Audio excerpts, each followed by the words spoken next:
बिस्मिल्लाहिर्रहमानिर्रहीम, अस्सलामुअलैकुम। Welcome to my channel. उम्मीद करती हूँ आप सब खैरियत से होंगे। आज मैं आपके लिए लेकर आई हूँ मज़ेदार सी ब्रेकफास्ट की रेसिपी, जिसमें हम बनाने वाले हैं स्पेनिश ऑमलेट, जो बहुत ही मज़ेदार लगता है और इसमें ज़्यादा टाइम भी नहीं लगता। तो चलिए इसे बनाना स्टार्ट करते हैं। इसके लिए पैन में हम लेंगे 2 टेबल स्पून ऑयल। फिर इसमें हम ऐड करेंगे एक लार्ज साइज का मैंने आलू लिया था, जिसे मैंने इस तरह से बारीक चॉप कर लिया है। मैं हम ऐड करेंगे और 2 मिनट तक हम इसे फ्राई कर लेंगे।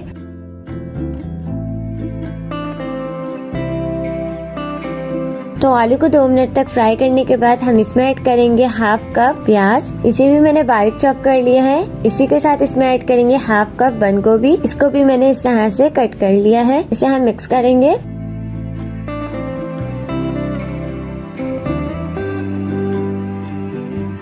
और इसमें डालेंगे 1 टीस्पून सॉल्ट। फिर से इसे मिक्स करेंगे और इसे 2 से 3 मिनट तक हम कुक करेंगे।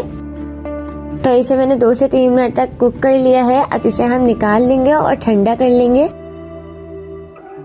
अब एक बाउल में 4 अदद अंडे लेंगे और इसमें डालेंगे हाफ टीस्पून सॉल्ट। सॉल्ट हम अब कम ऐड करेंगे, इसलिए क्योंकि हमने वेजेस में भी हमने सॉल्ट ऐड कर लिया है। इसमें हम ऐड करेंगे 1 टीस्पून ब्लैक पेपर, ऐड करेंगे 1 टीस्पून चिली फ्लेक्स। ये ऑप्शनल है, अगर आप बच्चों के लिए बना रहे हैं तो आप इसे स्किप भी कर सकते हैं। फिर ऐड करेंगे एक ग्रीन चिल्ली, हरी मिर्च, इसे भी मैंने बारीक चॉप कर लिया है, इससे फ्लेवर अच्छा आता है। 2 टेबल स्पून चॉप किया हुआ हरा धनिया ऐड करेंगे। 1/4 कप टमाटर ऐड करेंगे बारीक चॉप करके। अब इसे हम मिक्स करेंगे। मिक्स करने के बाद हम इसमें ऐड करेंगे जो हमने आलू बंद गोभी प्याज कुक की थी, ये सारी हम इसमें डाल देंगे। इसे मिक्स करेंगे। तो मिक्सचर हमारा रेडी है। अब एक पैन लेंगे जिसमें हम अपना ऑमलेट तैयार करेंगे। इसमें हम 1 टेबल स्पून ऑयल डालेंगे और इसे अच्छे से ग्रीस कर लेंगे। इसे ग्रीस करने के बाद हमने जो मिक्सचर बनाया है अंडे का, वो डाल देंगे। इस तरह से इसे पूरे पैन में फैला लेंगे और थोड़ा सा मिक्सचर हम बचा लेंगे।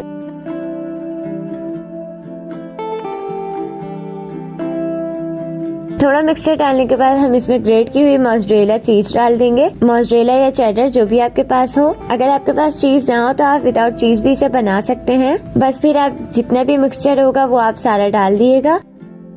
तो चीज डालने के बाद जितना भी सारा मिक्सचर बचा था हमारा, वो सारा हम इसके ऊपर डाल देंगे और इसे अच्छे से सेट कर लेंगे।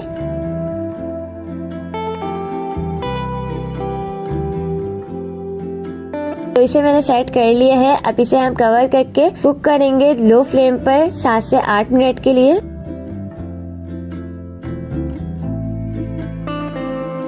तो देखिए 8 मिनट हो चुके हैं। अब इसे हम फ्लिप करेंगे। फ्लिप करने के लिए हम एक बड़ी सी प्लेट ले लेंगे पैन के साइज की। पैन से अगर थोड़ी बड़ी हो तो ज्यादा अच्छा है। पैन के ऊपर रखेंगे और इसे हम पलट लेंगे। तो देखिए अच्छा सा इस पे कलर भी आ गया है। अब इसे दूसरी साइड से भी हम 7 से 8 मिनट के लिए कवर करके कुक करेंगे।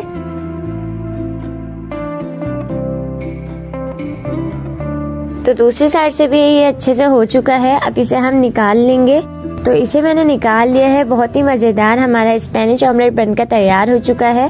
देखा, इसमें इतना ज्यादा टाइम भी नहीं लगा और जल्दी से बन जाता है ये। मैं इसे आपको कट करके दिखाती हूँ। व्यूअर्स, अगर आपको मेरी रेसिपीज अच्छी लगती हैं तो मेरी वीडियो को लाइक करें और अपनी फैमिली और फ्रेंड्स के साथ इसे जरूर शेयर करें। तो दिखने में ही बहुत ही मजेदार लग रहा है, तो आप भी इस रेसिपी को जरूर ट्राई करें और मुझे अपना फीडबैक जरूर बताइएगा कि आपको मेरी ये रेसिपी कैसी लगी। तो मिलते हैं नेक्स्ट एंड इजी रेसिपी के साथ। Thanks for watching. Allah Hafiz.